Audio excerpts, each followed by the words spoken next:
Now you're shining like a sunflower up in the sky. Shining like a sunflower up in the sky. Sunflowers for Alfred is a song that I wrote for my father, dedicated it to his memory, and it's a very personal song, and I dedicated the album to him for a number of reasons, but it's just a tribute to him, and it's very, very personal. And I worked with Randy Jackson on that song, and it was just something I felt it was important to do. So it was cancer? Yeah. I was with him up until basically the last, few hours.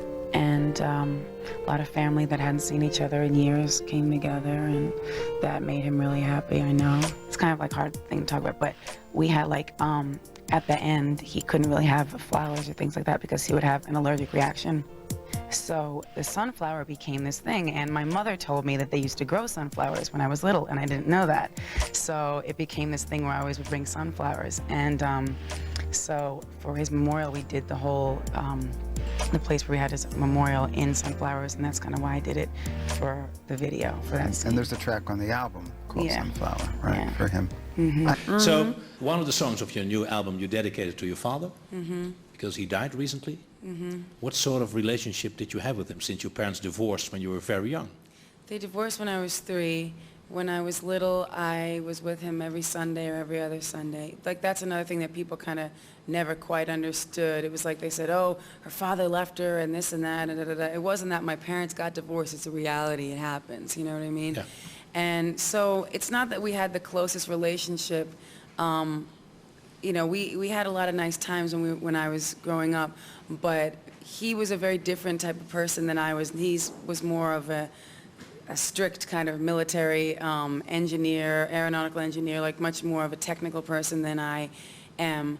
But it was, before he got sick, we started to have a lot more talks, and I started to understand him for the person that he is, and so that's why it was all the more, difficult, because we had just come to a new plateau in our relationship. But at least I got the chance to talk about anything, any misunderstandings I ever had with him, and he got a chance to say everything he wanted to say to me. So, that was a blessing. Yeah. It's an emotional song, probably? Yeah. And an emotional moment for you to record it, probably? Yeah. Yeah, I only sang that one once. Is it difficult for you to sing that song? Yes, I only did it once when I recorded it and did the backgrounds, and I don't think that's one I'll be doing live, but I felt like it was important to include it in the album, because the album really takes you on a personal journey. It's an important song to me, and one day I hope that my kids will know why it's important, what all the little nuances mean. You know what I mean? For me, even when there's something that's you would think it's a small detail, but to have it in a song and then listen back to it years later, you're like, oh yeah, that's why I put that there. With the song I wrote, Sunflowers for Alfred, it was actually because when he died of cancer, and when he was in the hospital, I was in Capri, and he called me and he asked me to come, and I kept flying back and forth to help figure out how to, if we could do anything to save him. And it's my tendency to go over the top with things, as you may or may not be able to imagine. And I kept trying to bring, I would bring these big bouquets of white flowers and all these things and try to make him happy. And it just made him worse, because it made him cough, and everything he was going through, it made it terrible.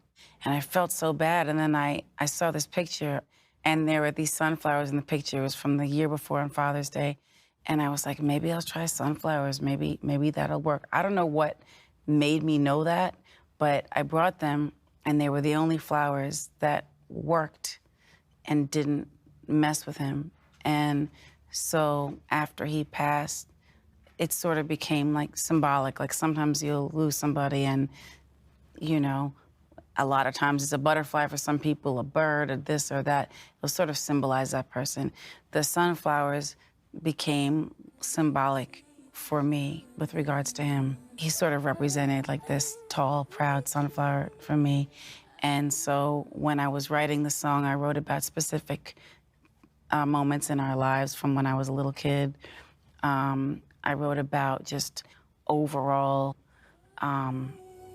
things I wanted to say to him, and it was very difficult to use that much emotion, you know, not to use that much emotion, but to reveal that, you know, to talk, to write that out and sing it. Singing it was almost impossible because it was just, you know, it was real, it was difficult, and it was something that happened. But, you know, that was just like really a sad reflection of who I was feeling like at that moment, at that time.